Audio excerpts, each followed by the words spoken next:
Prologue: Shadows before dawn. The Baltic Sea churned grey and restless under a low winter sky. Along the Estonian shore, where the island of Saaremaa met the mainland, the waves lapped against the hull of a longship, half buried in sand.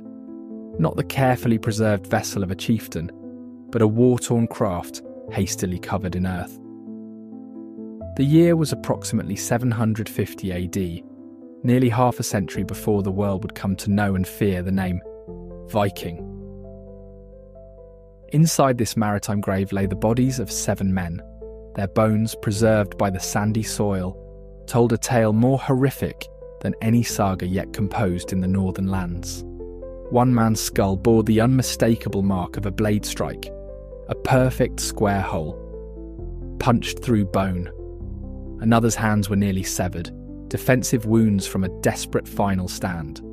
A third had been decapitated, the vertebrae of his neck showing the clean slice of a well-honed sword.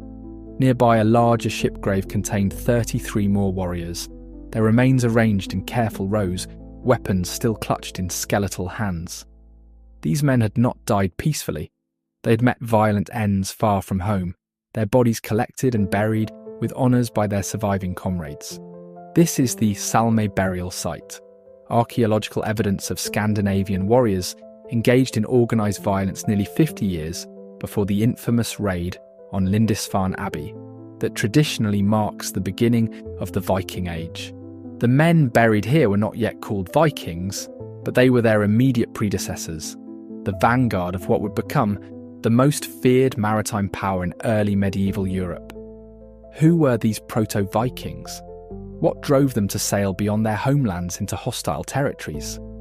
How did they develop the ships, weapons, and tactics that would make their descendants infamous throughout the known world?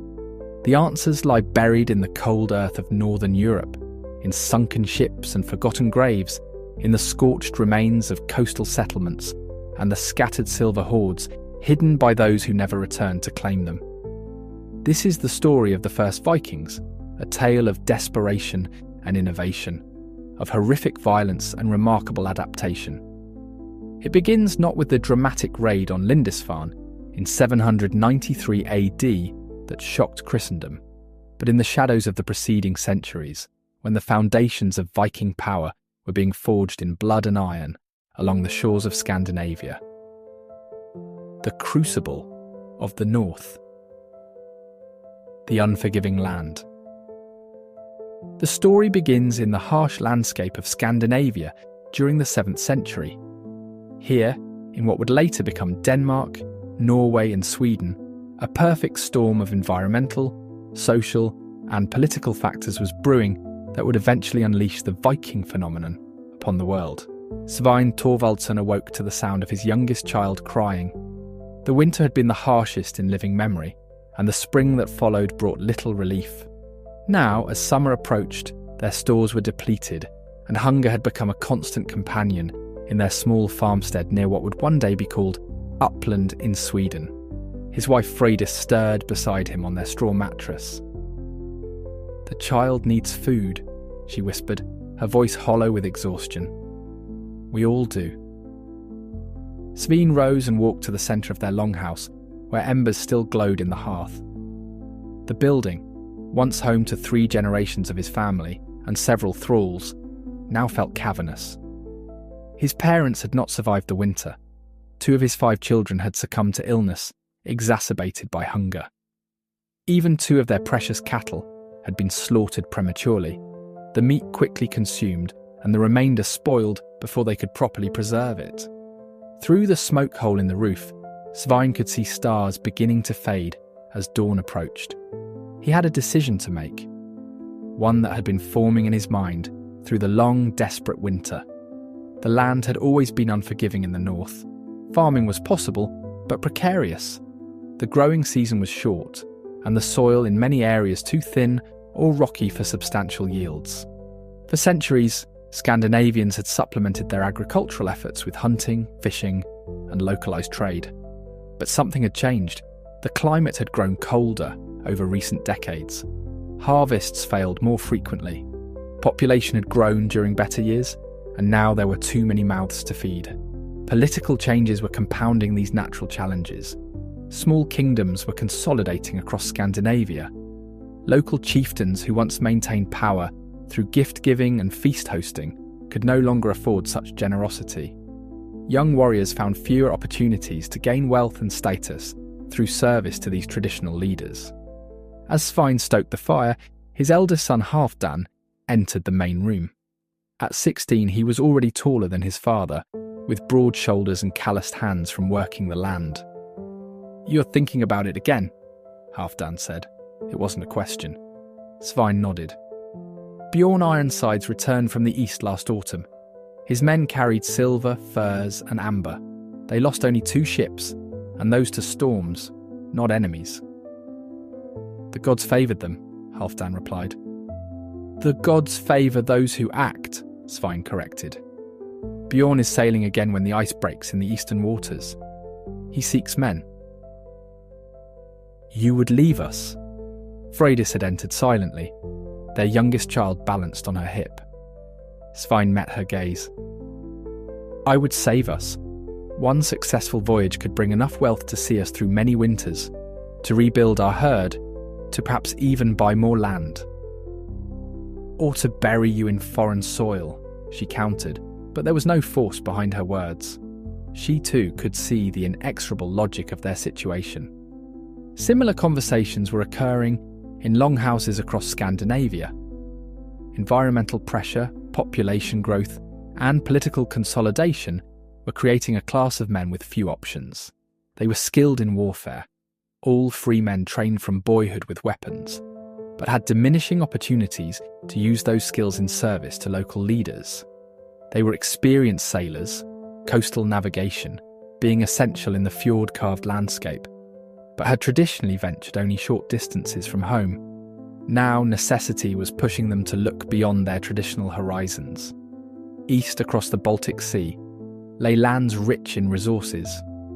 South and west lay the wealthy but increasingly vulnerable communities of the post-Roman world. The stage was set for expansion. All that was needed was the means and the opportunity. The ships that changed history. The key to understanding the emergence of the Viking phenomenon lies not just in why they ventured forth, but how. The decisive technological advantage that enabled their unprecedented mobility was their ships. By the mid-8th century, Scandinavian shipwrights had developed vessels unlike any others in Europe. The iconic longship was still evolving, but its essential characteristics were already present in earlier vessels like those found at the Salme burial site. Gudmund the shipwright ran his weathered hand along the curved strake of oak. 50 years of crafting vessels had left his fingers permanently bent, as though still gripping adze and hammer. His latest creation lay before him on the shore, its hull taking shape like a massive wooden leaf. "She'll be the swiftest yet," he told Bjorn Ironsides, who had commissioned the vessel. Shallow draft to navigate rivers, flexible enough to ride ocean waves, strong enough to carry 40 men and their gear. Bjorn walked the length of the partially completed ship. Unlike the rounded merchant vessels of the Frisians or the heavy warships of the Byzantine Empire, this craft was long, narrow, and elegantly proportioned. Most revolutionary was its construction method, the clinker-built technique, where hull planks overlap like scales, making the ship both lighter and more flexible than vessels built elsewhere in Europe. "The keel?" Bjorn asked, eyeing the backbone of the ship. "Single piece of oak seasoned 3 winters," Gudmund answered with pride. "Found it myself in the King's Forest. Cost me a silver arm ring to the forest warden to look the other way." Bjorn nodded approvingly. "And the sail?" "My wife and daughters have been weaving all winter. Finest wool, tight woven and treated with horse fat to shed water. It will catch the lightest breeze." What made these ships revolutionary was their versatility. They could be powered by sail when conditions permitted, allowing crews to conserve energy for fighting or trading. When winds failed or precision was needed, they could be rowed by the same warriors who would later wield weapons. Most critically, their shallow draft meant they could navigate not just seas, but rivers and streams, penetrating deep into continental interiors. This combination, seaworthiness, shallow draft, and dual propulsion, created vessels that could appear suddenly from the horizon, land on almost any beach or riverbank, and depart just as quickly. They were the perfect platforms for hit-and-run raids, but equally valuable for trade expeditions that might need to escape hostile attention. The ships represented a massive investment of resources and expertise. A large vessel required dozens of tall, straight oak trees, increasingly scarce in parts of Scandinavia due to land clearance for agriculture. The iron rivets that held the strakes together represented weeks of a blacksmith's labour. The sail alone might consume a year of textile production from several households. Such investments required organisation and leadership. The emerging proto-Viking expeditions were not random acts of desperation, but coordinated enterprises led by experienced sailors and warriors, often younger sons of chieftains or ambitious men seeking to establish their own power base, independent of traditional hierarchies. As Gudmund and his apprentices worked through the winter, similar vessels were taking shape along coasts and fjords across Scandinavia. A new type of ship was emerging, and with it, a new type of warfare and trade. Opportunistic, mobile, and reaching far beyond traditional Scandinavian waters. The stage was set, the motivation existed, the technology was ready. All that remained was for someone to prove the concept, to demonstrate that the risks of venturing into foreign waters could yield rewards worth the danger. The first ventures. The earliest proto-Viking expeditions left few written records. They occurred before literacy was widespread in Scandinavia, and their targets often lacked the chroniclers who would later document Viking raids in such horrified detail. But archaeology provides tantalising glimpses of these first ventures, particularly eastward across the Baltic. Halfdan stood at the prow of his father's ship, scanning the approaching shoreline. At 18, this was his second expedition east, following the route pioneered by Bjorn Ironsides and others before him. Behind their vessel sailed two more ships, each carrying 30 warriors from their home region. They had navigated the Baltic Sea, entered the Gulf of Finland, and now approached the lands of the Finnic and Slavic peoples. There, his father Svein pointed to a natural harbour partly concealed by a wooded headland. We'll make camp there, send scouts to the settlement. The settlement in question was what would later be known as Staraya Ladoga, one of the earliest trading posts established along the eastern routes. Archaeological evidence shows Scandinavian presence here by the mid-8th century, decades before the traditional start of the Viking Age. As their ships beached on the shore, Halfdan supervised the younger warriors in establishing a defensive perimeter. Though they came primarily to trade, violence was always a possibility. Every man was armed, swords for those who could afford them, axes and spears for the rest. Most carried round wooden shields reinforced with iron bosses. Remember, Svein instructed the assembled crew once camp was established. We are few, they are many. We trade first, we fight only if we must. This pragmatic approach characterised many early Scandinavian expeditions. While later Vikings would become infamous for their raids, the earliest ventures were often more complex interactions involving both trade and intimidation. The Scandinavians brought amber, honey, walrus ivory, and high-quality iron weapons to exchange for silver, furs, and slaves. 2 days later, a delegation from the nearby settlement arrived at their camp. Through a translator, a Finnic man who had spent time in Svein's homeland on previous trading missions, they negotiated terms. The Scandinavians would be allowed to establish a seasonal trading post, but no more than 10 warriors could enter the settlement at once, and all must leave their shields behind. Such precautions reflected the wary relationship between the newcomers and local populations. The Scandinavians were recognised as valuable trading partners, but also potential threats. Their superior naval technology gave them mobility that land-based powers struggled to counter, and their martial culture made them dangerous opponents. Over the following weeks, Svein's expedition, engaged in trade, exchanging goods they had brought from home for local products. They also served as middlemen, using their ships to transport goods between settlements along the coast and rivers. By summer's end, their vessels rode lower in the water, laden with furs, silver, amber, and other valuable commodities. Not all early expeditions ended so peacefully. The Salma ship burials in Estonia tell a different story, one of violent conflict.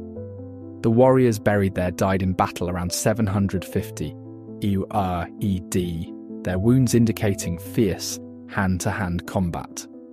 They were buried with Scandinavian weapons, and according to Scandinavian practices, suggesting they were not random raiders, but an organised force operating far from home. What caused this conflict? The archaeological record is silent on specifics, but patterns from later periods suggest possibilities. Perhaps a trading expedition turned violent when negotiations broke down. Maybe these were mercenaries hired by one local power to fight another, a common practice in later Viking activity in the East. Or perhaps they were indeed raiders who met unexpected resistance. Whatever the case, the Salme burials represent the earliest archaeological evidence of significant Scandinavian military activity beyond their homelands. A grim harbinger of the Viking expansion to come. As autumn approached and Baltic storms became more frequent, Svein gave the order to return home. Their expedition had been successful. They carried enough wealth to sustain their families through the winter and beyond. More importantly, they carried knowledge of roots, of trading practices, of local politics and vulnerabilities. This knowledge would spread through Scandinavian communities. Stories told around winter hearths would inspire others to venture forth when spring returned.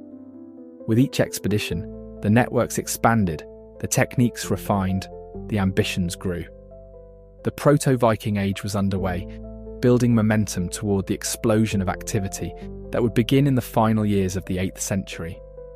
But before the infamous raid on Lindisfarne would announce the Vikings to the Christian world, another critical development was taking shape. The emergence of more organised power in Scandinavia itself, blood and iron. The rise of warlords. As expeditions east and south began to yield wealth, power dynamics within Scandinavia shifted. Those who successfully led voyages gained not just material riches, but prestige and followers. A new type of leader was emerging, one whose power came not from traditional claims to land or ancestry alone, but from the ability to organise and lead profitable expeditions. Bjorn Ironsides stood before the assembled men of his region, his reputation now far exceeding that of the ageing local chieftain. 6 successful expeditions east had made him wealthy beyond the dreams of his forefathers.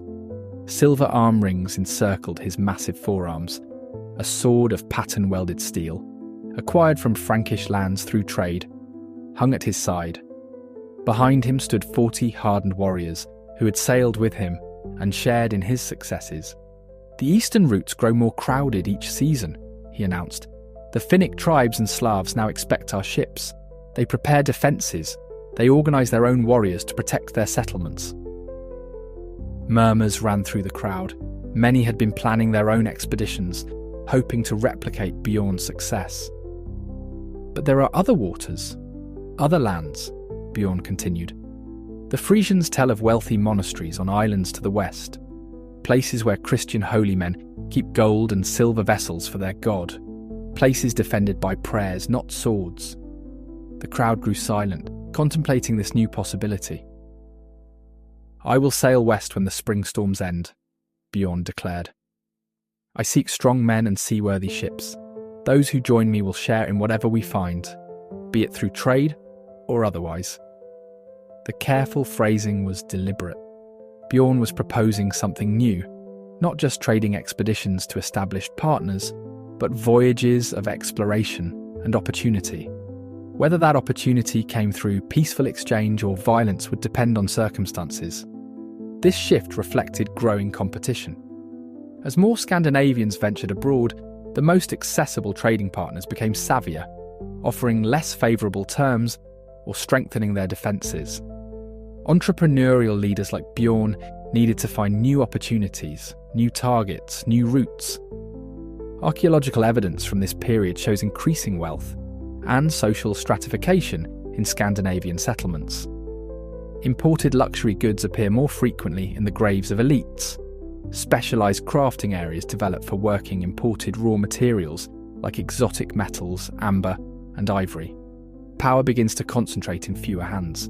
The emerging leaders were not yet kings in the later medieval sense, but they were more than traditional chieftains. They commanded resources that allowed them to build larger ships, arm more warriors, and undertake more ambitious expeditions. Their halls became centres not just of local administration, but of regional power projection. Crucially, these leaders derived significant authority from their success abroad. A chieftain who could lead profitable expeditions could attract more followers, afford better weapons and ships, and gradually extend control over neighbouring territories. The feedback loop between foreign adventure and domestic power was established, a dynamic that would characterise Viking politics for centuries to come. This evolving power structure created both opportunities and pressures. For ambitious young men, it offered paths to wealth and status outside traditional inheritance patterns. For established elites, it threatened disruption of old hierarchies. For ordinary farmers and craftspeople, it offered potential prosperity through new trade networks, but also demanded tribute to increasingly powerful local magnates. As Bjorn's call for Western expeditions spread, it represented more than just another trading venture. It signalled a new phase in Scandinavian expansion, one that would soon bring them into direct and violent contact with the Christian world to their south and west. Weapons of terror. The proto-Vikings who ventured beyond Scandinavia carried with them not just goods for trade, but weapons for war. These weapons and the techniques used to wield them would become legendary for their effectiveness and the terror they inspired. In the smithy near Svein's farmstead, the blacksmith Ulf hammered glowing iron on his anvil. Sparks flew with each precise blow as he worked on a sword blade. Unlike the simple farm tools that occupied most of his time, this weapon represented the pinnacle of early medieval metallurgy. "It will be ready before you sail," Ulf assured Halfdan, who watched the process with keen interest. Now 20, Halfdan had participated in 3 eastern expeditions and accumulated enough wealth to commission his own sword, a significant investment and status symbol. "The pattern?" Halfdan asked, referring to the distinctive swirling designs that would be visible in the finished blade. 7 rods of iron, twisted and forge-welded, Ulf explained. 3 with higher carbon, 4 with lower. The edge will be hard enough to cut through mail, the core flexible enough to absorb blows without shattering. The sword-making techniques of Scandinavia represented sophisticated metallurgical knowledge. The best blades combined different types of iron, some carbon-rich and hard but brittle, others more flexible but softer, in layered patterns that provided both cutting edge and structural integrity. The resulting weapons were not just effective but beautiful, with rippling patterns visible in the metal itself. While swords were prestigious, the most common weapons carried by Scandinavian warriors were spears and axes. Spears could be used for thrusting from behind a shield wall or throwing at short distances. Axes, from simple bearded hand axes to larger two-handed versions, could deliver devastating blows capable of splitting shields and helmets alike. Defensive equipment included round wooden shields reinforced with iron bosses and rims, and for wealthy warriors, mail shirts and helmets. The iconic horned helmets of popular imagination were largely absent. Practical combat headgear focused on protecting the skull and sometimes the face with less elaborate designs. Beyond the physical characteristics of their weapons, the proto-Vikings developed fighting techniques that maximised their effectiveness in the types of conflicts they encountered. They excelled at amphibious operations, using their ships to achieve surprise and maintain mobility, striking targets near coasts and rivers, and withdrawing before larger forces could be mobilised against them. Remember how we approached the Kurland settlement last summer? Svein instructed a group of younger warriors preparing for their first expedition. We landed before dawn, out of sight of their watchtowers. We moved through forest, not open ground. When we emerged, we were already among their outer buildings. This emphasis on surprise and shock action characterised early Scandinavian raids. They preferred to strike when defenders were unprepared, during religious festivals, early mornings, or bad weather when watchfulness might lapse. Speed was essential. They aimed to complete their business, whether trade or raid, and return to their ships before local forces could organise effective resistance. When forced into direct confrontation, they typically fought in flexible formations that could quickly adapt to changing circumstances. The shield wall, warriors standing shoulder to shoulder with overlapping shields, provided defence against missiles and created a platform from which fighters could thrust spears at opponents. But unlike the rigid formations of armies like the Franks, Scandinavian warriors were trained to break and reform these formations as needed, to exploit opportunities or respond to threats. Most horrifying to their victims was not just their fighting skill, but the psychological warfare that accompanied it. Early proto-Viking raiders learned that terror itself was a weapon. By developing fearsome reputations, they could sometimes achieve their goals with minimal fighting. Targets might surrender valuable goods rather than face the perceived horrors of resistance. This strategic use of fear would reach its apex in the later Viking Age, but its foundations were being laid in these earlier expeditions. The warriors who sailed from Scandinavia in the mid-8th century were developing not just the technical skills of warfare, but the psychological techniques that would make the very sight of their sails on the horizon cause for panic in coastal communities throughout Europe. As Halfdan's sword took shape under Ulf's hammer, it represented more than a personal weapon. It was part of an evolving military system that combined advanced technology, tactical innovation, and psychological warfare, a system that would soon challenge the established powers of Europe in ways they were utterly unprepared to counter. The dead speak.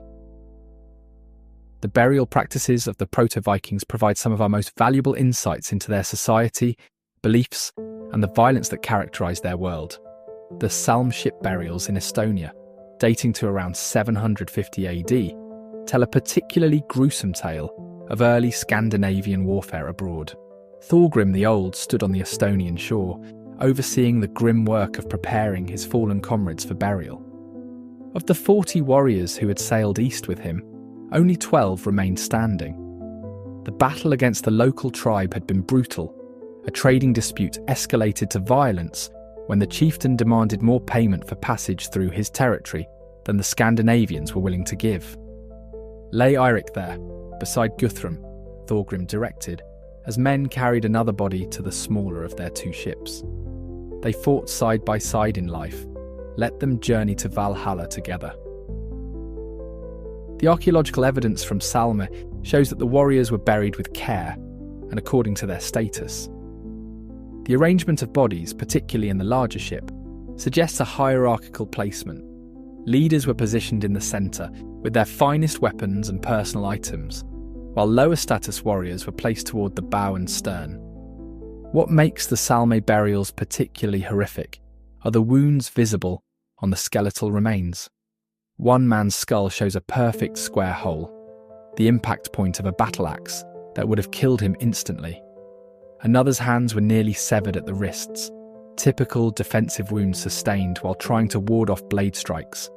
A third was decapitated, the cut marks on his vertebrae indicating a powerful sword blow from behind. These wounds tell not just of violence, but of the nature of combat in this period. The injuries are predominantly to the front of bodies, suggesting face-to-face combat rather than ambush. Multiple wounds on some individuals indicate sustained fighting rather than quick executions.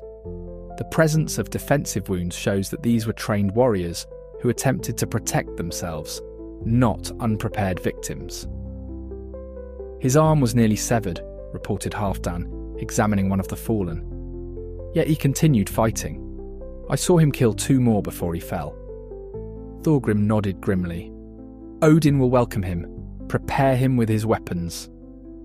The burial goods provide further insights into proto-Viking society. The warriors were interred with their weapons: swords, spears, axes and shields. Gaming pieces found in the burials suggest they passed time during voyages playing strategic board games, possibly similar to Hnefatafl, a chess-like game popular in later Viking society. Personal items included combs, knives, and in some cases, food provisions for the journey to the afterlife. Most telling is the investment these burials represent. The Scandinavians sacrificed 2 ships, valuable assets that would have been difficult to replace. To honour their dead, they took time to arrange the bodies carefully and include appropriate grave goods, despite being in hostile territory after a costly battle. This suggests both religious importance attached to proper burial and the high status of the fallen warriors. The Salma ships were not grand ceremonial vessels built specifically for burial, like the later Oseberg or Gokstad ships from the Viking Age proper. They were working craft that had carried the warriors on their expedition. Their sacrifice for burial purposes underscores the importance of proper funerary rites, even in dangerous circumstances far from home. As night fell, Thorgrim supervised the final preparations. The ships, now filled with their grim cargo, were dragged further inland to a location less vulnerable to the sea. Earth was mounded over them, creating low burial mounds that would soon be overgrown and hidden from casual observation. "Will anyone remember them?" asked a young warrior, standing beside Thorgrim as they completed the burial. The old man gazed at the mounds, already dark against the darkening sky. "The skalds will compose verses. Their kin will honour them at blots. And perhaps someday, others will find these ships and know that men from our lands came this far, fought bravely, and were properly honoured in death." His prediction would prove accurate, though not in the way he imagined. The Salme burials would remain undiscovered for over 1,250 years, until excavated by archaeologists in 2008, providing a window into this formative period of what would become the Viking Age, a rare glimpse of Scandinavian warriors operating far from home, decades before their descendants would shock the Christian world with the raid on Lindisfarne. The dead at Salme indeed speak to us across the centuries, telling tales of violence, honour, and the emerging phenomenon of Scandinavian expansion that would soon reshape the politics, economics, and culture of much of Europe. Rivers of silver, rivers of blood. The Eastern Road. While later Viking activity in Western Europe would capture most historical attention, the earliest substantial Scandinavian expansion was eastward, establishing trade networks that would eventually connect Northern Europe to the Byzantine Empire and Islamic Caliphate. These eastern ventures created the economic foundations that would fuel the more famous Western raids. Halfdan stood at the helm of his own ship, leading his first independent expedition. At 24, he had participated in enough voyages to know the eastern routes well. Now, with his father Svein growing too old for the rigours of long journeys, Halfdan commanded a crew of 30 warriors sailing east across the Baltic. "There," he pointed as they approached the mouth of the river that would later be known as the Neva. "We'll follow this waterway to the lake the locals call Ladoga, then south along the river they call Volkhof. This route, from the Baltic Sea, via the Neva River to Lake Ladoga, then south along the Volkhof River, was becoming a well-established path for Scandinavian traders by the mid-8th century. Archaeological evidence from settlements along this route shows increasing Scandinavian presence, with distinctively Norse artefacts appearing in greater numbers as the century progressed. The most significant early settlement along this network was Staraya Ladoga, Old Ladoga, established near Lake Ladoga around 750 AD. Excavations have revealed a mixed community of Scandinavians, Slavs, Finns and Balts engaged in trade and craft production. Scandinavian-style buildings stood alongside those of local design. Workshops processed amber, antler, glass and metals, creating goods for both local use and long-distance trade. As Halfdan's ship and 2 companions navigated the Neva, they encountered the first challenge of river travel. rapids that prevented sailing or rowing. "Unload everything," Halfdan ordered when they reached the first serious obstacle. "We'll carry the cargo past the rapids and drag the ships overland." This portage technique, unloading ships carrying goods around obstacles and dragging lightened vessels over land, was essential to the Scandinavian Eastern enterprise. Their ships were designed to be relatively light for their size, making such portages feasible, if still grueling work. The ability to transition between sea and river travel gave proto-Vikings access to vast territories inaccessible to purely maritime powers. By navigating the complex river systems of Eastern Europe, they could reach resources and markets far inland, connecting coastal communities to interior populations and economies. After several days of alternating between rowing and portaging, Halfdan's expedition reached the settlement at Ladoga. Unlike their first cautious approaches years earlier, they were now expected and even welcomed. Regular trade had established relationships and protocols. "Halfdan Sveinsson," called out a Slavic merchant as they beached their ships. "Your father is not with you this year." "He sends his greetings to Brynja," Halfdan replied in the trading pidgin that had developed to facilitate communication. "He grows old but still asks for the amber beads your wife makes." Such personal connections were crucial to the functioning of these early trade networks. In the absence of formal institutions or written contracts, trade relied heavily on personal relationships, reputation, and mutual understanding of customs and expectations. The goods exchanged in these Eastern networks were diverse. Scandinavians brought iron weapons and tools, walrus ivory, amber from Baltic shores, honey, and specialised craft items like combs made from antler. They returned with silver from Islamic lands, often in the form of dirhams, furs from the northern forests, wax, and increasingly, slaves captured in local conflicts or raids. The slave trade, though morally repugnant to modern sensibilities, was a significant component of early proto-Viking economic activity. Enslaved people, captured in raids or purchased from local powers who conducted their own slave-taking expeditions, were transported to markets in the Byzantine Empire and Islamic Caliphate, where demand for labour was high. After spending several weeks trading at Ladoga, Halfdan prepared to venture further south, following the Folkov River toward Lake Ilmen and what would later become Novgorod. This southern journey represented the next phase of Scandinavian eastern expansion, pushing deeper into the continent, establishing new trading posts, and eventually connecting to the great river systems of the Dnieper and Volga that would lead to the Black and Caspian Seas. "We've heard there are new settlements to the south," Halfdan told his crew, "places where the Slavs gather furs and honey, places closer to the silver-rich lands of the east." This constant push for new opportunities characterised the eastern ventures. As each trading post became established and local populations adapted to Scandinavian presence, profit margins would naturally decrease. Entrepreneurial leaders like Halfdan continually sought new routes, new trading partners, and new resources to exploit. By the late 8th century, just as the first raids were beginning in Western Europe, Scandinavian traders had established a presence throughout much of what is now European Russia. They had connected the Baltic Sea to the vast river systems of Eastern Europe, laying groundwork for the more extensive networks that would develop during the Viking Age proper.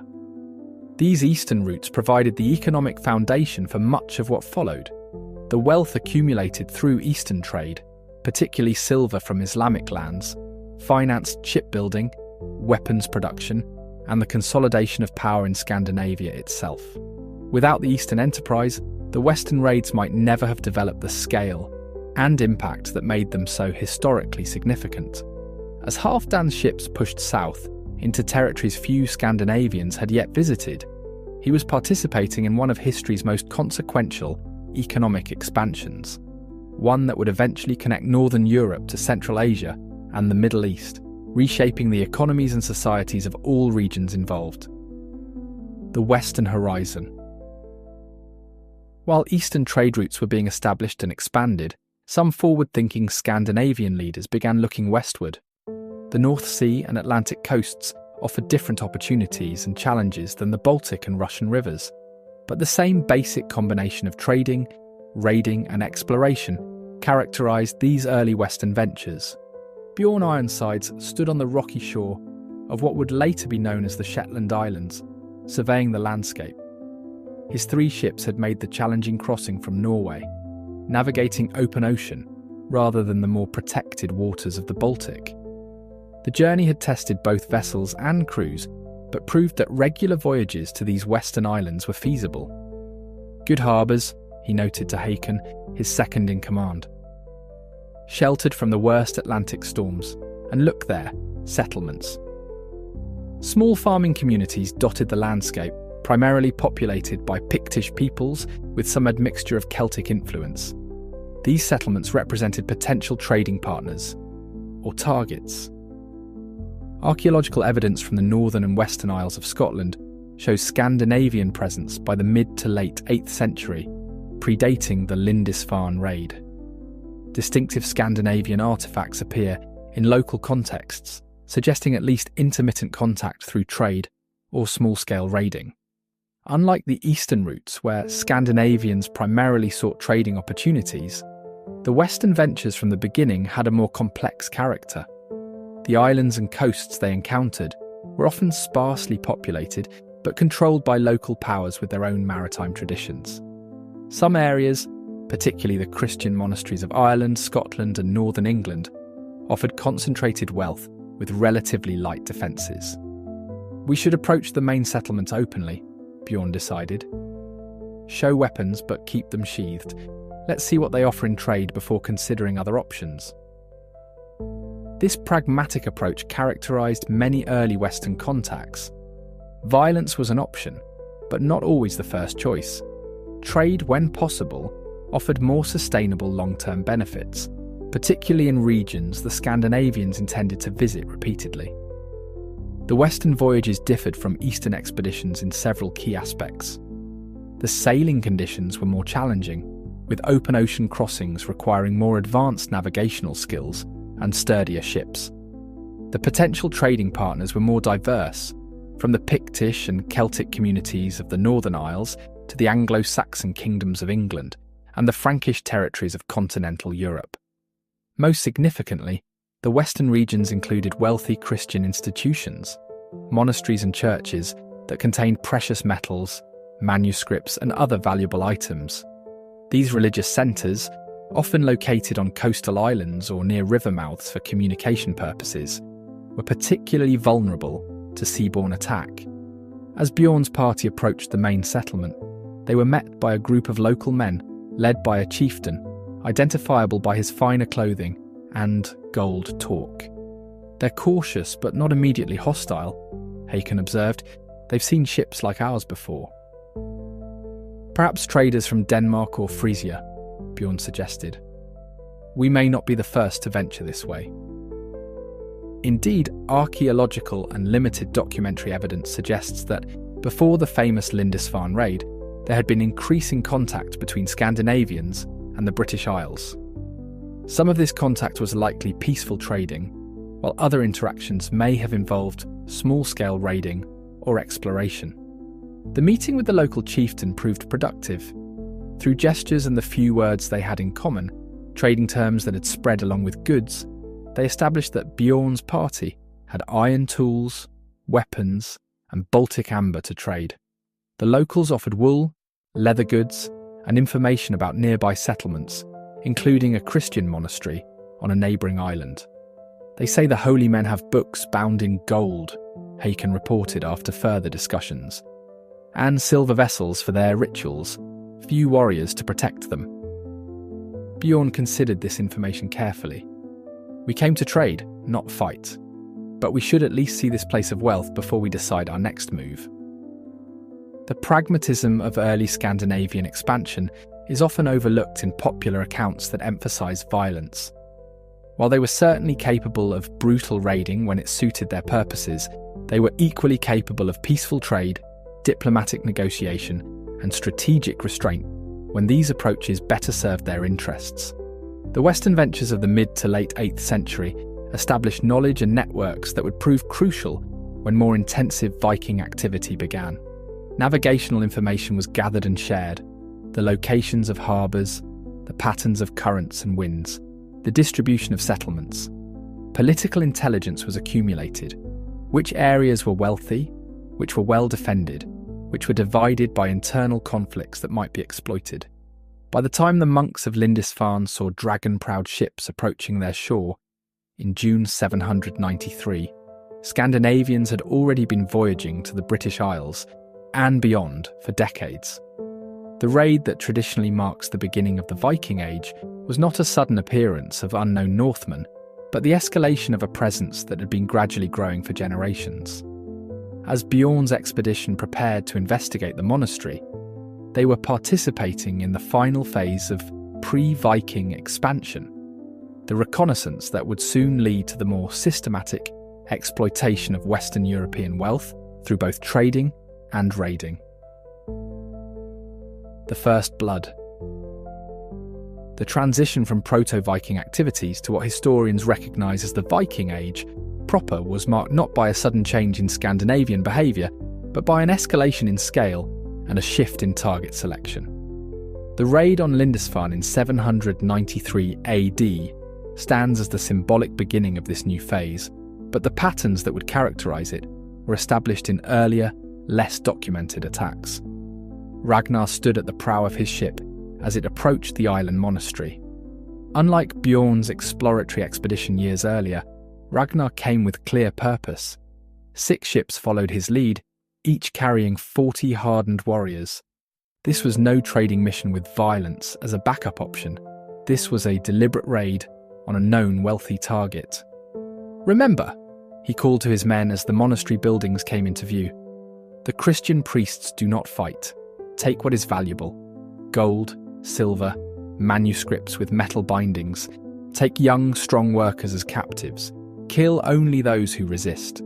The practical, almost business-like approach to violence characterised many early Viking raids. While later accounts would emphasise berserker fury and bloodlust, the reality was often more calculated. Violence was a tool employed strategically to achieve specific objectives with minimal risk to the raiders. The Lindisfarne raid, described in horrified terms by the Anglo-Saxon chronicler Alcuin, represented the culmination of developing trends rather than a revolutionary new approach.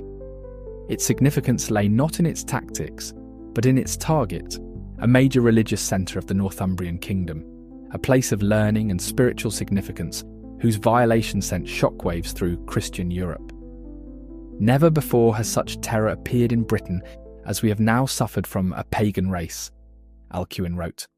"The church of St. Cuthbert is spattered with the blood of the priests of God, despoiled of all its ornaments." The horror expressed in such accounts stemmed not just from the violence itself, but from its context. Attacks on religious institutions violated medieval expectations about the sanctity of church properties. The seeming inability of Christian God to protect his most devoted servants raised troubling theological questions. The precision with which the raiders targeted valuable items suggested not just brutality, but calculated sacrilege. Archaeological evidence from Lindisfarne and other early raid sites confirms the selective nature of Viking violence. Valuable metalwork disappeared, while less portable wealth was often left behind. Bodies showing evidence of violence are found primarily among adult males who would have presented resistance, while women and children more commonly show evidence of capture rather than killing. As Ragnar's men moved methodically through the monastery complex, they encountered different responses from the inhabitants. Some monks fled toward hiding places on the island. Others knelt in prayer, continuing their devotions even as the raiders approached. A few younger, more robust brothers attempted to protect their elders and sacred treasures. "This one fights with a staff," called out Hastein, one of Ragnar's warriors, as he deflected a blow from a desperate monk. "He has courage, at least." "Take him alive if you can," Ragnar ordered. "Strong men bring good prices in the eastern markets." The slave-taking aspect of early Viking raids is often underemphasised in popular accounts that focus on violence and plunder. Yet captives represented valuable commodities in the trading networks Scandinavians had established, particularly in the Islamic world where demand for slaves remained high. Young, educated Christian captives were especially valuable, sometimes fetching prices higher than gold or silver of equivalent weight. Within hours, the raid was complete. The monastery's treasury had been emptied of precious metals. Selected manuscripts with valuable bindings were taken. Several dozen captives, primarily younger monks and servants, were bound and led to the ships. The buildings were not systematically destroyed, contrary to some later accounts. The raiders had no interest in expending effort on destruction that brought no profit. "The tide turns," Ragnar noted, looking to the horizon. "We sail with it. By nightfall, we should be far from any pursuit." This emphasis on speed and mobility characterised successful raids. The Vikings rarely lingered at raid sites, understanding that their advantage lay in surprise and shock rather than sustained confrontation. Their ships allowed them to appear suddenly, strike effectively, and disappear before local forces could organise a response. The Lindisfarne raid and similar attacks that followed represented a new phase in Scandinavian expansion, but one built on foundations laid in previous decades. The knowledge of targets, the development of appropriate tactics, the integration of raiding with trading networks for disposing of captives and plunder. All these elements had evolved gradually through earlier, smaller-scale activities. What made the Lindisfarne raid historically significant was not its uniqueness, but its visibility and impact. By attacking a major religious centre with connections throughout Christian Europe, the Vikings announced their presence on the historical stage in a way that could not be ignored. The psychological impact far exceeded the material damage, creating a climate of fear that would persist and grow as raids increased in frequency and scale. As Ragnar's ships disappeared over the horizon, leaving smoke and grief behind on the Holy Island, they carried with them not just plunder and captives, but the beginnings of a reputation that would make the very name Viking a byword for terror throughout Western Europe for centuries to come. The Crucible of Kings. Power and sacrifice. The success of early Viking expeditions both reflected and accelerated changes in Scandinavian political structures. Leaders who effectively organised profitable ventures abroad gained wealth and prestige that translated into increased power at home. This dynamic created a feedback loop that gradually shifted political organisation toward more centralised authority. Bjorn Ironsides stood before the assembled people at the Thing, the traditional assembly, where free men gathered to resolve disputes and make decisions affecting the community. After 5 successful Western expeditions, his status had grown enormously. Gold and silver arm rings gleamed on his massive forearms. His sword hilt was wrapped with silver wire. Behind him stood a household of warriors, equipped with the finest weapons and armour his wealth could provide. "The Danish king sends raiders to our southern shores," Bjorn announced. 3 farmsteads burned last month, 2 fishing boats seized. This cannot continue.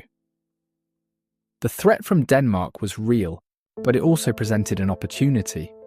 By positioning himself as the community's defender against external threats, Bjorn was taking another step toward formal leadership, moving from successful expedition organiser to regional protector. "What would you have us do?" asked an elder farmer, respected for his wisdom but too old now for warfare. "Unite," Bjorn replied simply. "Not just this district, but the 5 surrounding regions. Together, we can build a fleet to protect our shores. Together, we can even carry the fight to the Danes if necessary." This proposal, consolidation of previously independent districts under his leadership, represented a significant political development.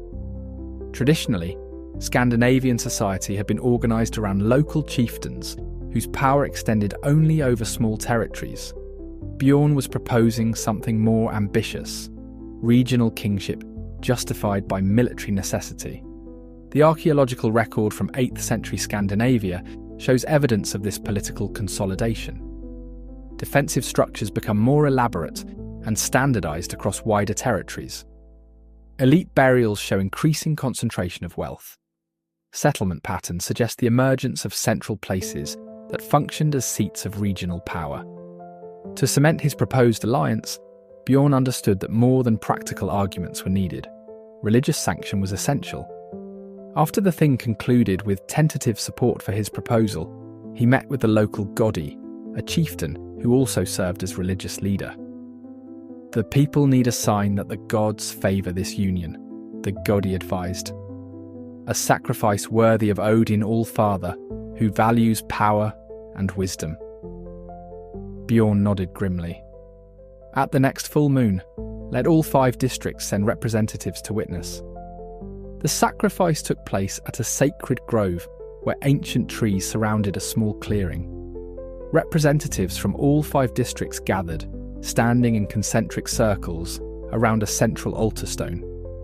Bjorn had provided 9 horses, 9 cattle, 9 sheep, and 9 hogs, a princely offering that demonstrated both his wealth and his seriousness. The animals were slaughtered methodically, their blood collected in bowls.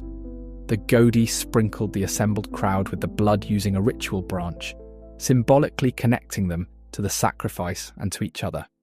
The meat would later be consumed in a communal feast that further reinforced the new bonds between previously separate communities. "Odin All-Father, wise in war and cunning in peace," the Godi intoned, raising a spear that symbolised the god's weapon. "Accept our offering, bless our union, grant victory to our ships and prosperity to our lands." Such religious ceremonies played a crucial role in the consolidation of power. By associating political unification with traditional religious practices, ambitious leaders like Bjorn legitimised their expansion of authority. The communal nature of the rituals helped create a sense of shared identity among previously distinct groups. Archaeological evidence of such sacrificial practices comes from sites like Uppåkra in Sweden, where a ceremonial building was used for religious activities from the 3rd to the 9th century AD. Animal bones showing evidence of ritual slaughter have been found, along with weapons and valuable items apparently offered to the gods. Human sacrifice, while less common, is also attested in some contexts, particularly in burials of high-status individuals who were accompanied by sacrifice servants or slaves. The political consolidation occurring in Scandinavia during this period was not unique. Similar processes were happening throughout Europe, as post-Roman political structures evolved toward what would become medieval kingdoms. What made the Scandinavian case distinctive was the role of external raiding and trading in accelerating this process. Leaders who successfully organised expeditions abroad gained resources that could be used to reward followers, impress rivals, and fund further enterprises.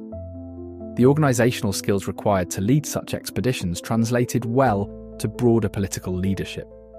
The networks established through foreign ventures created connections between previously isolated communities, facilitating larger political units. As Bjorn's influence grew following the sacrificial ceremony, he began constructing a more permanent seat of power, a hall larger than any previously built in the region, where he could host feasts, settle disputes, and receive visitors. Such halls, examples of which have been excavated at sites like Leira in Denmark and Gamla Uppsala in Sweden, served as physical manifestations of emerging royal power. The consolidation of authority was not without resistance. Traditional local leaders often opposed the expansion of power by men like Bjorn. Some communities preferred their independence to the protection offered by regional kings. Religious conservatives sometimes questioned innovations introduced by leaders who had encountered different practices abroad. Yet the trajectory was clear. By the late 8th century, as the Viking Age began in earnest, Scandinavia was transitioning from a region of numerous small chiefdoms to one of fewer, larger proto-kingdoms. This political evolution both enabled and was fueled by the expanding Viking activity abroad. The raids that would soon terrorise much of Europe were not just opportunistic plundering, but increasingly organised operations sanctioned and sometimes led by emerging kings seeking to enhance their power and prestige. As the communal feast following the sacrifice continued into the night, Bjorn moved among the representatives of the 5 districts, cementing alliances, making promises, and laying the groundwork for a new political order, one that would soon project its power far beyond the shores of Scandinavia. The forge of conflict. External pressures played a significant role in shaping the emergence of Viking activity. As the 8th century progressed, Scandinavians found themselves increasingly affected by developments in the broader European world, particularly the expansion of Christian kingdoms to their south. Halfdan stood before King Sigurd, delivering news gathered during his recent trading expedition along the southern Baltic coast.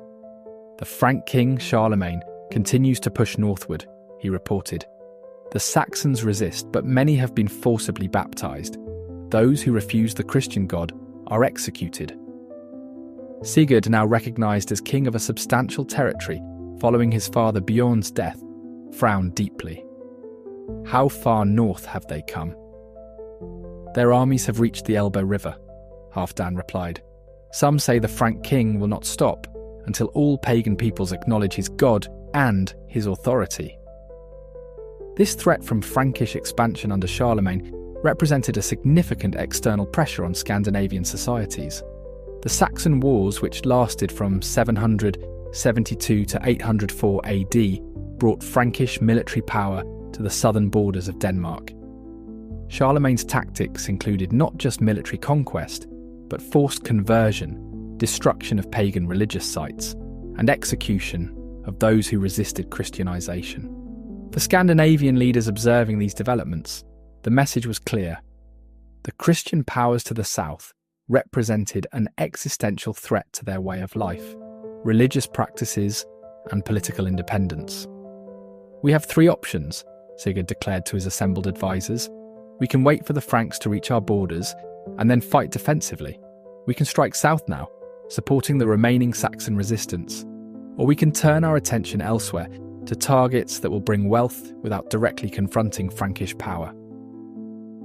This strategic calculation, how best to respond to the pressure from expanding Christian kingdoms, influenced the direction and nature of early Viking activity. The decision by many Scandinavian leaders to focus their attention westward toward the British Isles, Ireland, and the Atlantic Islands represented in part a strategic choice to avoid direct confrontation with the continent's strongest military power. Archaeological evidence supports this interpretation. Viking activity in the late 8th and early 9th centuries concentrated on targets that were wealthy but relatively weakly defended. Isolated monasteries, divided kingdoms, coastal settlements. The raiders initially avoided well-defended centres of power, like Charlemagne's court at Aachen or major Frankish cities. The religious dimension of this conflict should not be underestimated. Charlemagne's campaigns against the Saxons had explicitly religious goals, including the destruction of sacred sites like the Irminsul, a pillar sacred to the Saxons, and forced baptism of conquered populations. For Scandinavians who worshipped the old gods, these actions represented not just political aggression, but an assault on their cosmic order. The Christians claim their God is the only true God, the Godi reminded Sigurd. They destroy our sacred groves and pillars wherever they conquer. They kill those who honour the Aesir and Vanir. This religious conflict provided additional motivation for attacks on Christian targets. When Viking raiders struck monasteries like Lindisfarne, they were not just seeking portable wealth, but striking symbolic blows against a religious system they perceived as threatening their own. The desecration of Christian sacred objects and spaces, reported in many accounts, reflected this religious dimension of the conflict. The timing of the intensification of Viking raids correlates significantly with Charlemagne's Saxon campaigns. As Frankish pressure on Scandinavia's southern approaches increased, Viking activity in other directions expanded.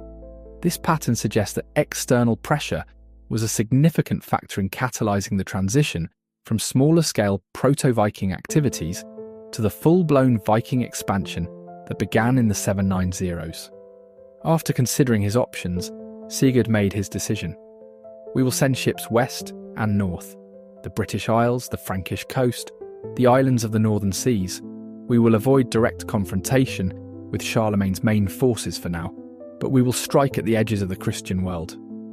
He turned to Halfdan. Prepare 3 ships. You will lead them to the northern islands we've heard of, beyond the land of the Picts.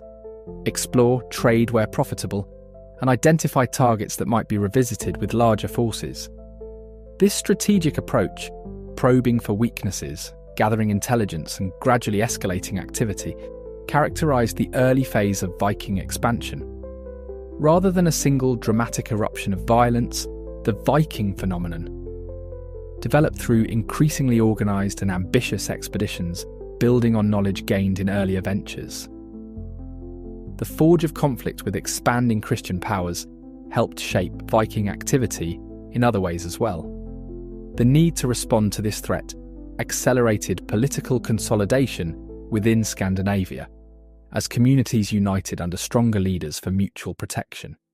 It stimulated technological development, particularly in shipbuilding and weapons production, as Scandinavians sought advantages to offset the greater resources of their southern neighbours. Perhaps most significantly, the religious and cultural conflict with Christian Europe helped forge a stronger sense of Scandinavian identity. Despite regional differences, the peoples of what would later become Denmark, Norway, and Sweden increasingly recognised their shared interests and cultural practices in opposition to the Christian world to their south. As Halfdan prepared his ships for the Western expedition, he was participating in a response to external pressure that would reshape not just Scandinavia, but much of Europe. The Vikings, who would soon become infamous throughout the Christian world, were not just opportunistic raiders, but actors in a larger geopolitical and religious conflict, one that would continue for centuries and ultimately transform both sides. The Raven banner rises. By the final decades of the 8th century, the elements that would characterise the Viking Age were coalescing. Political consolidation within Scandinavia, external pressure from Christian expansion, technological advances in shipbuilding and weaponry, and established knowledge of foreign targets all combined to enable the dramatic escalation of Scandinavian activity, a broad that began with the Lindisfarne raid of 793 AD. Ragnar stood on a headland overlooking the harbour where 23 ships prepared for departure. Each vessel carried between 30 and 40 warriors, nearly 1,000 men in total, the largest Scandinavian expedition yet assembled. Above his flagship flew a banner bearing the image of a raven, symbol of Odin the war god. Never before has such a force sailed from our shores, observed Hastein, now Ragnar's trusted lieutenant. The Christian lands will tremble at our coming. The scale of this expedition represented a significant evolution from earlier ventures. While previous decades had seen ships operating individually or in small groups, by the 790s, Scandinavian leaders were capable of organising larger fleets for coordinated operations. This escalation reflected both the increasing political organisation of Scandinavian society and the accumulating wealth from earlier successful raids and trading expeditions. Archaeological evidence for this escalation comes from several sources.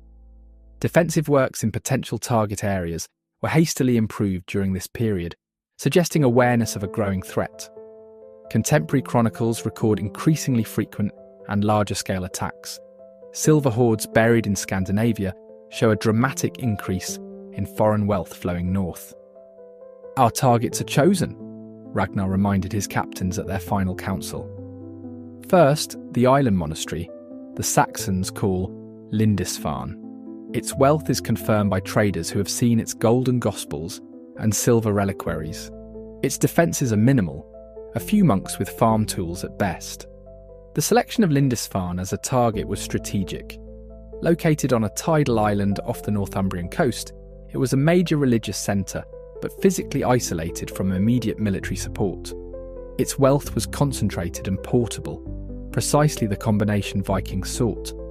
Most importantly, its religious significance meant that an attack would have psychological impact far beyond the material damage inflicted. After Lindisfarne, we separate, Ragnar continued. 5 ships to the Northern Islands to establish a base for future operations, 8 ships to raid the Frankish coast, focusing on isolated monasteries and trading settlements. The remainder will continue down the English coast, striking targets of opportunity before returning home. This diversification of targets reflected growing sophistication in Viking strategy.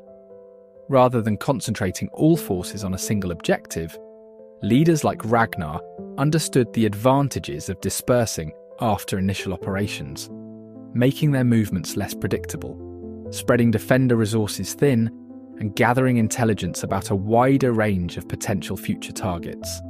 As the fleet prepared to depart, a ritual sacrifice was conducted on the beach. 9 captives, prisoners taken in local conflicts, were hanged from trees in a sacred grove, dedicated to Odin in exchange for favourable winds and successful raiding.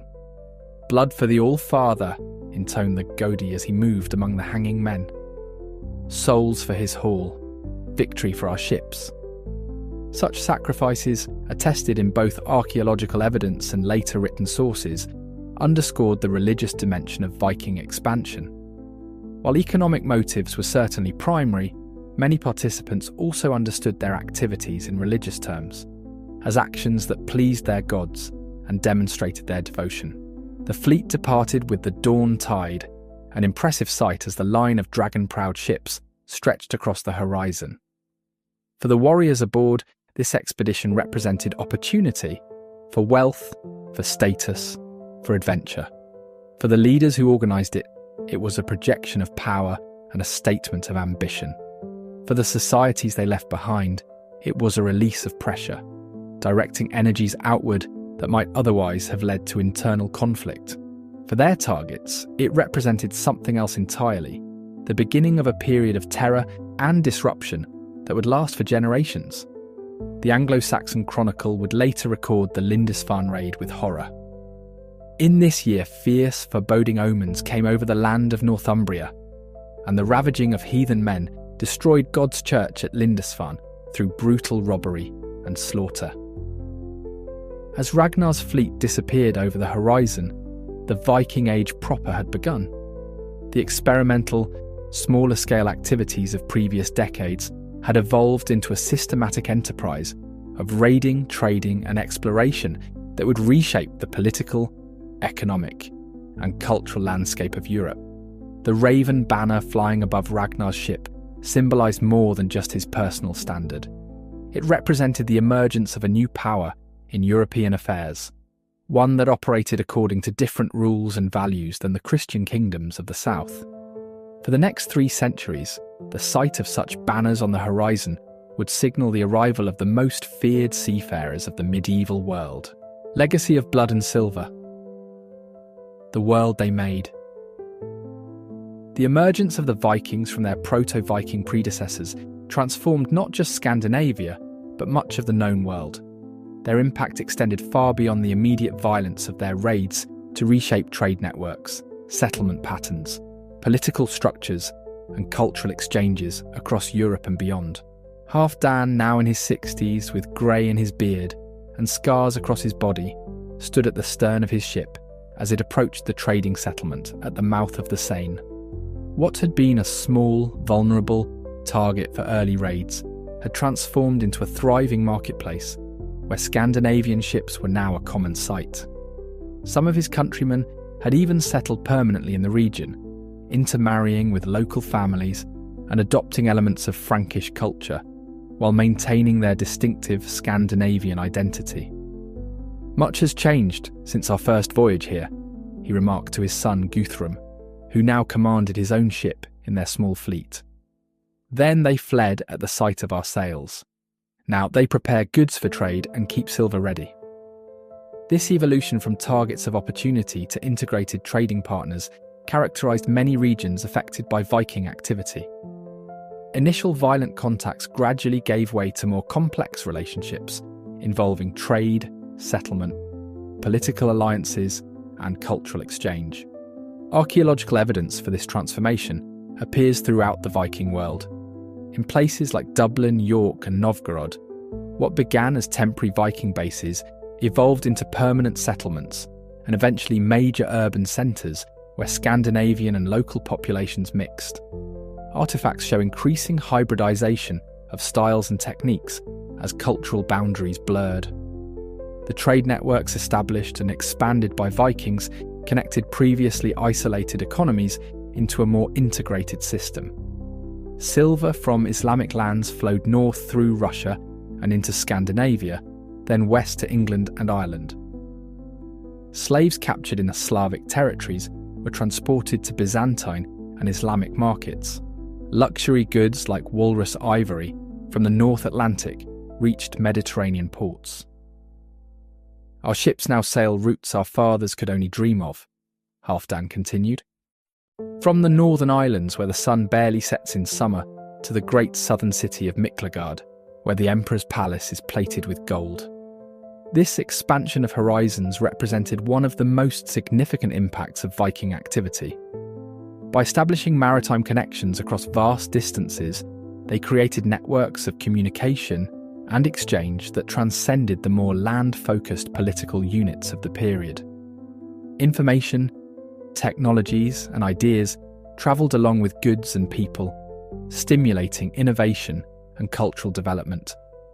Political structures throughout Europe were transformed in response to Viking pressure. In England, smaller kingdoms consolidated into larger units better able to organise resistance. In Francia, the need to defend against Viking raids accelerated the development of feudal relationships as central authorities granted land to local powers in exchange for military service. In Russia, Scandinavian warriors became integrated into local power structures, eventually contributing to the formation of the first Russian state. The kings at home now rule lands our grandfathers would have thought impossible to govern. Guthrum observed, "They build stone halls and mint their own coins with Christian symbols, though they still honour the old gods in private." This political evolution within Scandinavia itself was perhaps the most profound, long-term consequence of Viking expansion. The wealth, prestige, and organisational experience gained through foreign ventures accelerated the consolidation of power under regional kings. By the end of the Viking Age, the previously fragmented political landscape of Scandinavia had been transformed into the recognisable precursors of the medieval kingdoms of Denmark, Norway, and Sweden. Religious change accompanied this political transformation. Contact with Christian Europe gradually led to the conversion of Scandinavian societies, though the process was complex and uneven. Some leaders adopted Christianity for political advantages, while their populations remained attached to traditional practices. In other cases, genuine religious conviction spread through missionary activity and cultural exchange. "Your children will likely pray to the White Christ," Halfdan told his son, with a mixture of resignation and pragmatism. "The old ways fade as our people settle among Christians and marry their daughters. Even at home, the Christian priests gain influence with each passing year." This religious transformation would ultimately prove one of the most enduring legacies of the Viking Age. By the 11th century, Scandinavia had been largely integrated into Christian Europe, ending its distinctive religious identity, but facilitating its participation in broader European cultural and political developments. The settlement of Vikings in new lands created lasting demographic and linguistic impacts. In places like Normandy, named for the Northmen who settled there, the Danelaw in England, and parts of Scotland and Ireland, Scandinavian genetic and linguistic influences remain detectable to the present day. The modern English language contains hundreds of words derived from Old Norse, a testament to the intensity of cultural contact during this period. As Halfdan's ships docked at the Seine trading settlement, they were greeted not with fear, but with the routine activities of commerce. Merchants approached with samples of their wares. Locals called out greetings in a pidgin language that mixed Frankish and Norse elements. A Christian priest stood nearby, ready to offer blessings in exchange for donations, but careful not to press his faith too aggressively on the Scandinavian visitors. This scene, peaceful interaction between peoples who had begun as enemies, represented the culmination of processes set in motion by those first proto-Viking expeditions a century earlier. What had begun as desperate ventures by hungry Scandinavians seeking resources abroad had evolved into a complex network of relationships that would permanently alter the cultural, economic, and political landscape of Europe. The legacy of the Vikings and their proto-Viking predecessors extended far beyond the blood they spilled and the silver they seized. They created connections between previously isolated regions, stimulated urban development in places where they settled, catalysed political consolidation both at home and abroad, and participated in cultural exchanges that enriched all societies involved. Their story is not just one of violence and plunder, but of adaptation, innovation, and ultimately integration into the wider European world they had once terrorised. The blood-dimmed tide. While the long-term legacy of Viking activity included many constructive developments in trade, settlement, and cultural exchange, we cannot overlook the immediate horrific impact of their expansion on target populations.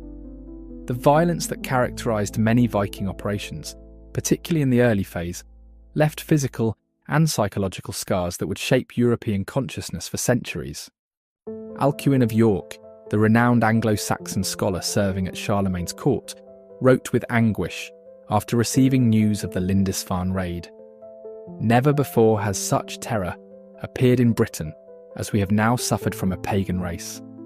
The Church of St. Cuthbert is spattered with the blood of the priests of God, despoiled of all its ornaments. This contemporary reaction captures the shock that Viking violence provoked in Christian Europe.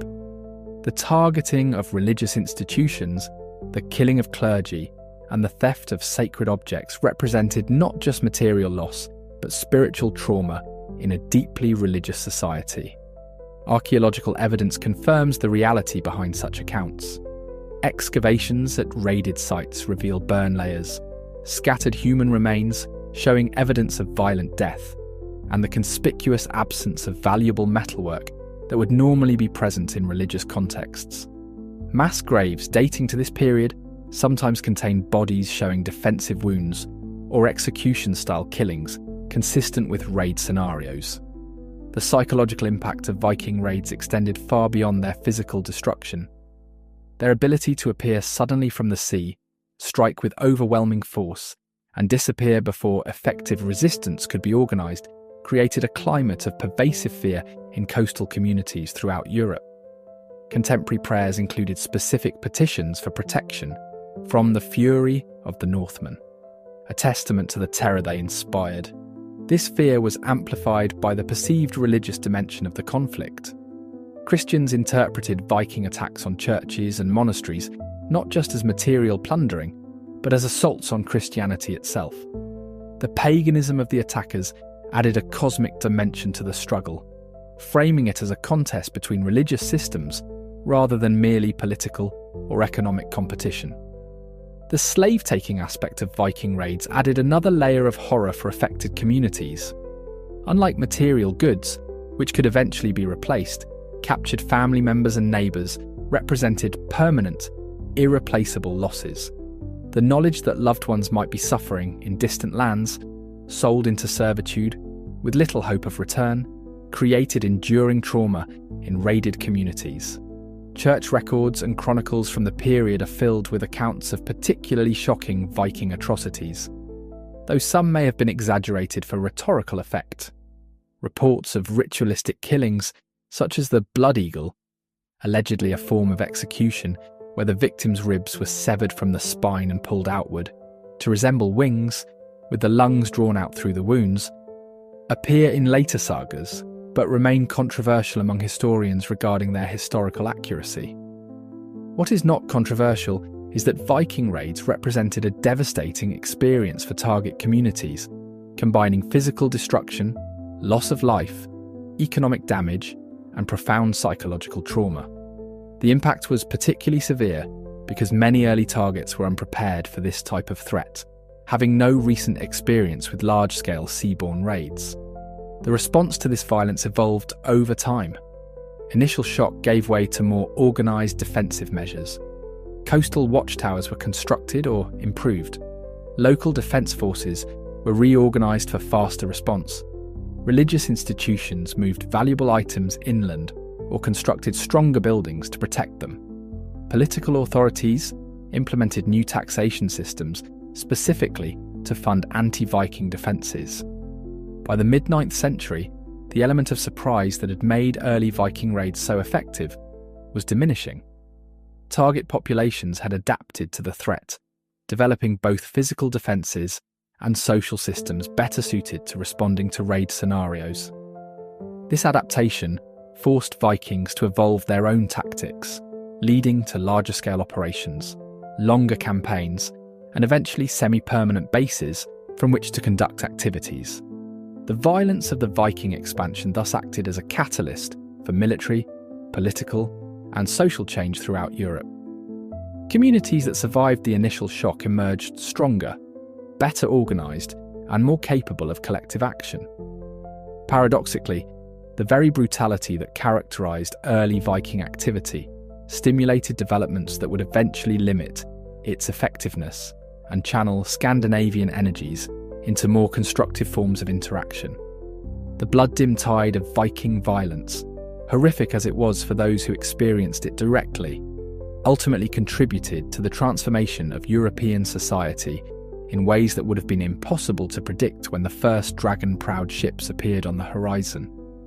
The terror they inspired produced not just victims, but survivors who adapted, organised, and ultimately integrated their former tormentors into a new and more complex European order.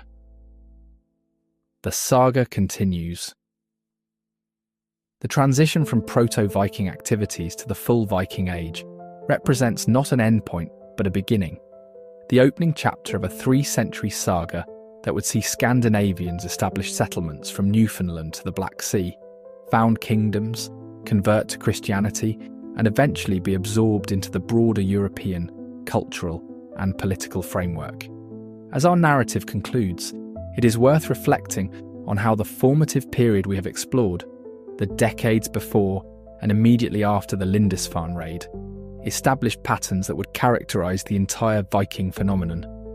The pragmatic approach to violence and trade that marked early proto-Viking expeditions remained a constant throughout the Viking Age.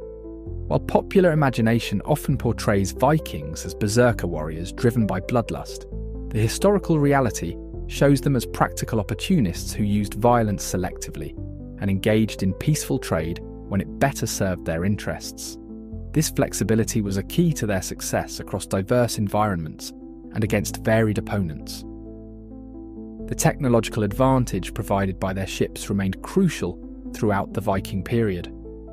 Though the design of Viking vessels evolved over time, becoming larger and more specialised for different functions, the basic characteristics that made them so effective, shallow draft, flexibility, dual propulsion, continued to give Scandinavians mobility advantages over their competitors.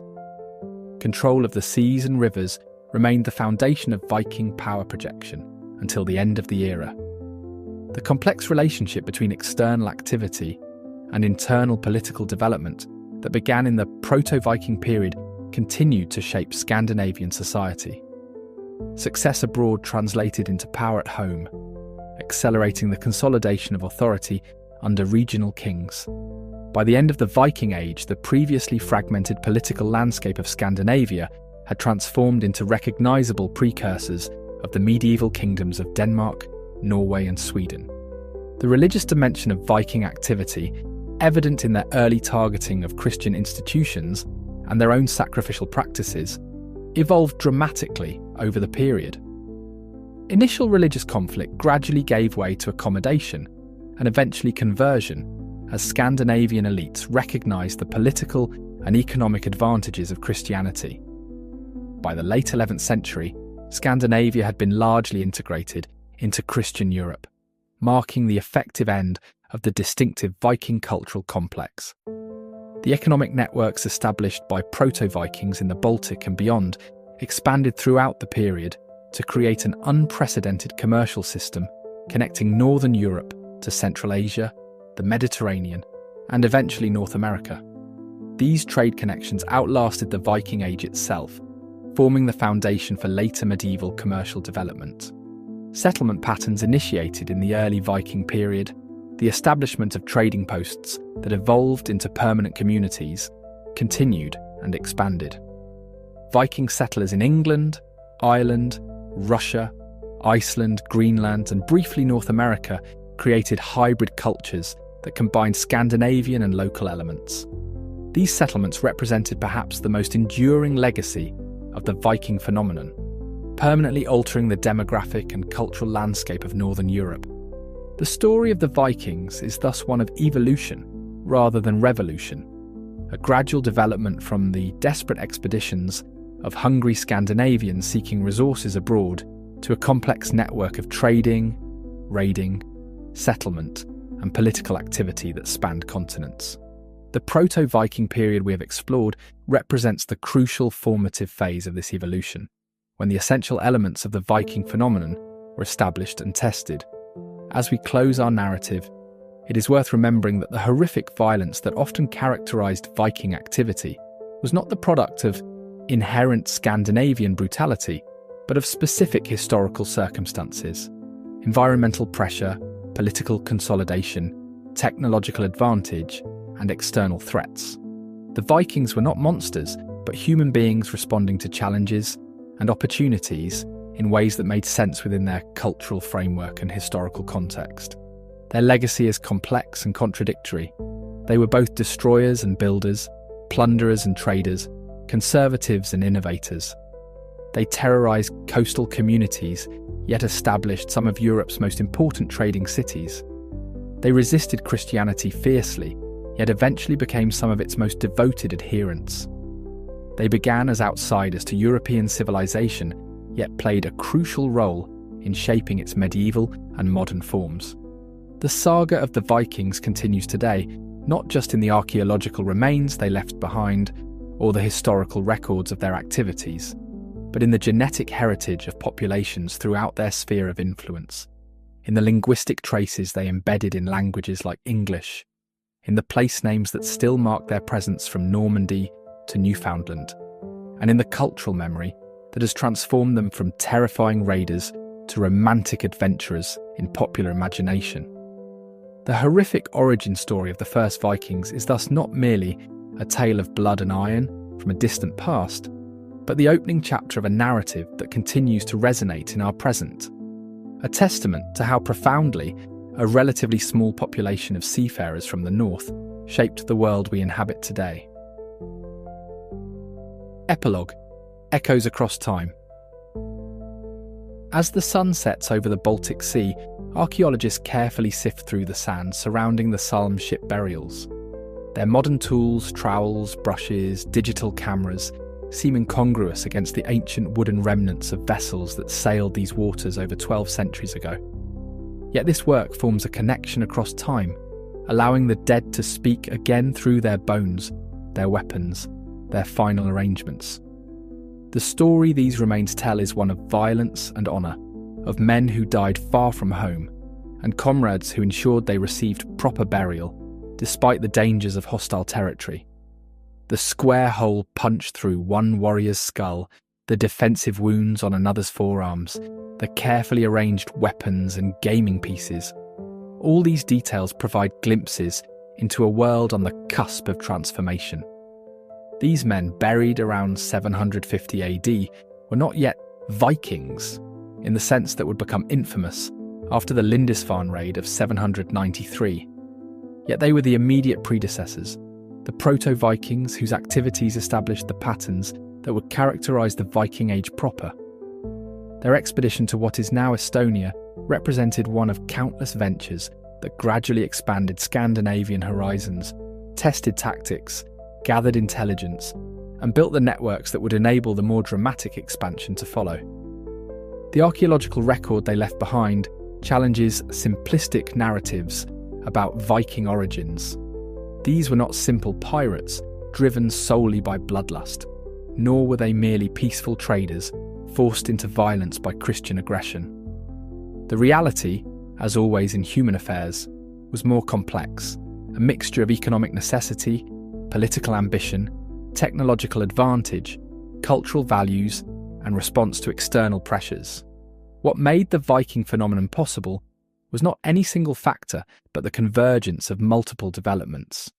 Ships capable of unprecedented mobility, social structures that could organise effective expeditions, environmental pressures that created motivation for external ventures, political consolidation that both drove and was driven by foreign success, and the gradual accumulation of knowledge about potential targets and routes.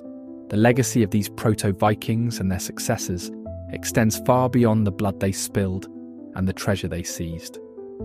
They connected previously isolated regions, stimulated urban development, catalysed political consolidation, both at home and abroad, and participated in cultural exchanges that enriched all societies involved. Their activities helped shape the political map of modern Europe, influenced the development of languages spoken by hundreds of millions today, and left genetic traces in populations throughout their sphere of influence. As we contemplate the horrific aspects of their expansion, the burned monasteries, the slaughtered monks, the enslaved captives, we must also acknowledge their remarkable achievements in navigation, trade, art, and adaptation. The Vikings were neither the mindless barbarians of older historiography nor the misunderstood peaceful traders of some revisionist accounts. They were complex human actors, responding to their circumstances with the tools, values, and understanding available to them. The first Vikings emerged not from a vacuum, but from specific historical conditions in Scandinavia and Europe during the 8th century. Understanding those conditions helps us see their activities not as random eruptions of violence, but as comprehensible human responses to challenges and opportunities. This understanding does not excuse the suffering they caused, but places it in a context that makes historical sense. As the archaeologists at Salme carefully document each artifact, each bone, each aspect of the burial arrangement, they are not merely recording ancient violence, but recovering a chapter of human history that helps explain how our world came to be. The proto-Vikings buried in these ships were participants in processes that would reshape Europe, processes of trade expansion, political consolidation, cultural exchange, and religious transformation that continue to influence our lives today. The horrific origin story of the first Vikings is thus not merely a tale of blood and terror from a distant past, but an essential chapter in understanding the development of the interconnected world we inhabit. From desperate beginnings in the resource-constrained environments of Scandinavia emerged a phenomenon that would connect continents, blend cultures, establish kingdoms, and ultimately help lay the foundations for modern European society. The echoes of their dragon-proud ships continue to reverberate across time, reminding us of humanity's capacity for both terrible violence and remarkable adaptation, for destruction and creation, for horror and wonder. In studying their origins, we gain insight not just into a fascinating historical period, but into the complex interplay of factors that drive human societies to transform themselves and their world. For better and for worse, history doesn't just live in museums or textbooks. It breathes through the soil, the artifacts, the bones left behind. The story of the first Vikings is more than a chronicle of raids and battles. It's a mirror held up to human nature itself, our ambition, our resilience, our capacity for both destruction and reinvention. If this journey into the origins of the Viking Age has changed how you see the past, or helped you understand the world we live in today just a little more clearly, let us know in the comments. Don't forget to like, subscribe and share if you believe history is more than dates and names. It's the story of who we are and who we might become. Thanks for watching, and remember, the past is never truly gone. Its echoes shape every step we take forward.